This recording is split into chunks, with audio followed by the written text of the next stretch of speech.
चबोकन के मम्मी। अरे का बा हो चबोकन के पापा? अरे बाबूजी मर गईला, चल के रोइबू की चूल्हे बासन करबू। जा वही रोवा, हम ना रही तो घर गए को काम तो से सपरा वाला ना हव। अच्छा चला चलत ही रोवत देखी ते आज तू का घोटेला आ कहो हमरे तरवा ना आवत कैसे अरे रोई। दादा रे दादा यो बात बा तोरे रोवे ना आवत बा। जैसे ही निक बेकार रोए शुरू कर दा तैसा ही, नहीं तो गांव जवार का शक यहाँ की बूढ़ा मर गेल कोनो रोहू भर के ना भइलन।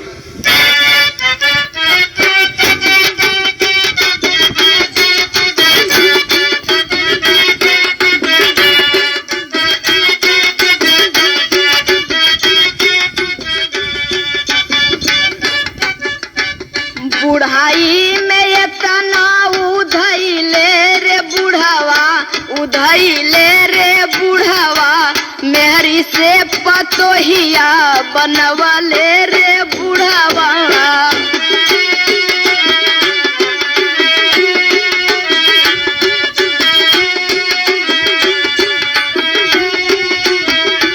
रोवा का धवा कौन बड़ा बढ़िया काम करके गए हो? अरे भाई काहे ना कैलन, अपने हक में ना नी कैलन तो हमारे हक में तो कैबे कैलन। 5 बीघा खेत दे के हम अकेली आइले, अरे हम अकेली आइले, आज मोके छोड़ी के परैले रे बुढ़ावा। मत रोवा मत रोवा, एक दिन सबके ही धरती छोड़ के जाए के बा।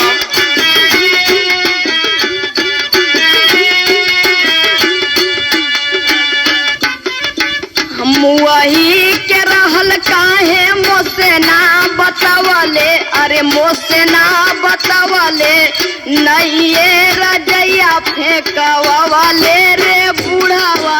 अरे भाई इतना सब जानत त काहे के मरवा करत।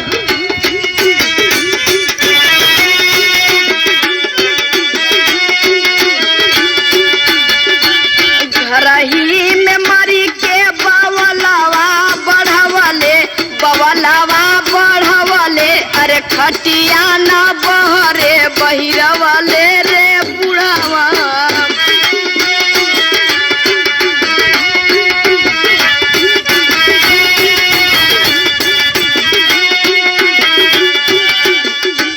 कलिए कमे हदी मो हाथ में लगावलो, अरे हाथ में लगावलो, वही हाथे घरवा पोतवले रे बुढ़ावा। अरे भाई इतने के जानत हन कि आधा रात में दादा मर गई है।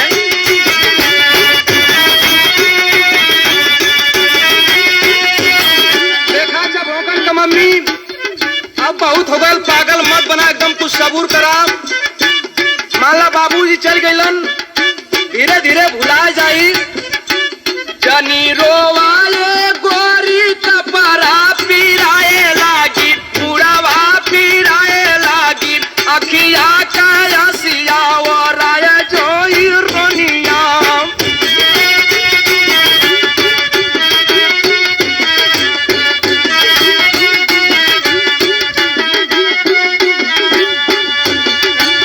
गरमी में मुअल होते तेरा ही करवतो, ए ठाला में मर के बुढ़वा रद्द रुसवा कर देलस। का करबू, 5 बीघा खेत आलू हो तो के लिवा में बेच दलन, कहाँ से तेरही होई। गरमी में मुअल होते तेरा ही करवतो, अरे तेरा ही करवतो, थलवे में खर्चा बढ़वले रे बुढ़वा। हाँ दान काट के आदमी तैयार कर रहा था ना, थोड़ा सस्ता मिलत।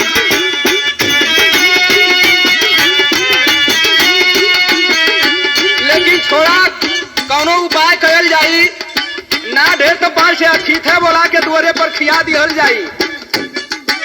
ओठवा झुराया जाई, मुहावा सुखाई जाई, मुहावा सुखाई जाई, अखिया का कजरा धोवाया जाई रनिया।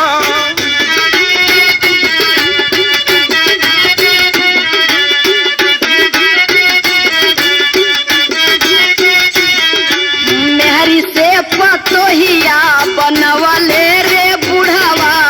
अखिया का रसिया ओराया जाई गोरिया। नहीं ये रजैया फेंकवाले रे बुढ़वा।